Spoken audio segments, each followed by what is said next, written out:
लो जी माशाल्लाह चेक करो, बहुत अच्छी गाय माशाल्लाह, बिल्कुल ताज़ा सूई, पिछ सैक्सी ने वच्छी दी।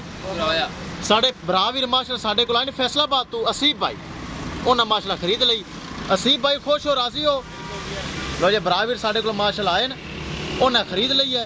5 लाख रुपए के प्यार मुहब्बत भी किया है, उन्हें माशाल्लाह खरीद ली। यह गड्डी लग चुकी, चेक कर लो। अल्लाह ताला सोने का मालकां दी नसीब करे, जिन्हें साढ़े ट्रस्ट किया, भरोसा किया, साढ़े अकाउंट च पाए ने पैसे।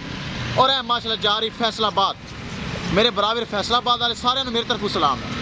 कर दो लोड अल्लाह का नाम लैके, कर दो अल्लाह दे।